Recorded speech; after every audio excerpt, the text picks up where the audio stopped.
Hi అందరికీ, welcome to Anu's kitchen. ఈరోజు మనము ఆకుకూరతో పెసరపప్పు వేసి ఆకుకూర పప్పు చేసుకుంటాం. రండి చూద్దాం. చిర్రాకు, టమోటాలు, ఆనియన్స్, పచ్చిమిర్చి, కొంచెం వెల్లుల్లి రెబ్బలు ఇవి తీసుకుంటాం మనం.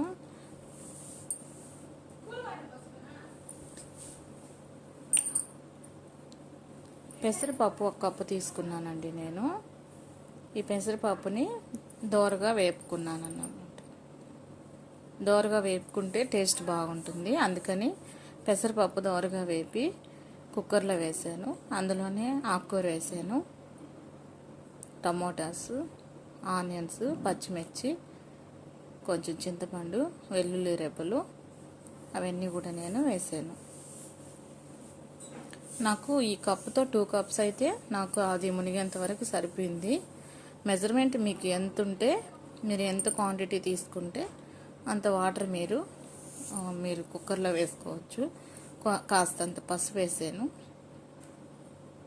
ఇప్పుడు దానికి లిడ్ పెడుతున్నా. స్టవ్ ఆన్ చేసి స్టవ్ మీద పెట్టుకుంటాం.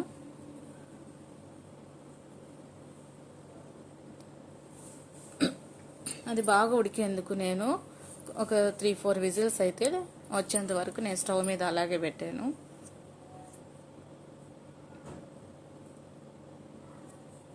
ఇప్పుడు తీసి చూస్తాము. చూడండి, బాగా సరిపోయింది కదా మెజర్మెంట్. వాటర్ కూడా ఇప్పుడు సాల్ట్ వేసుకొని మనం అంతో నీట్గా మెదుపుకుంటాము. పోపు పెట్టుకుంటామండి. చాలా బాగుంటుంది. ఒకసారి మీరు ట్రై చేయండి. నా వంటలు మీకు నచ్చుతున్నాయి అనుకుంటున్నాను. మీకు కనుక నచ్చితే లైక్ చేయండి, సబ్స్క్రైబ్ చేసుకోండి, కామెంట్ చేయండి, బెల్ ఐకాన్ కొట్టండి.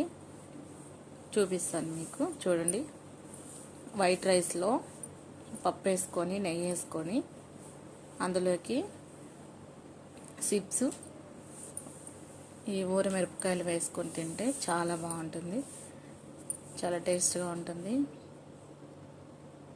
ఒకసారి మీరు ట్రై చేయండి. నా వంటలు మీకు నచ్చుతాయని అనుకుంటున్నాను. ఓకే అండి, బాయ్ అండి.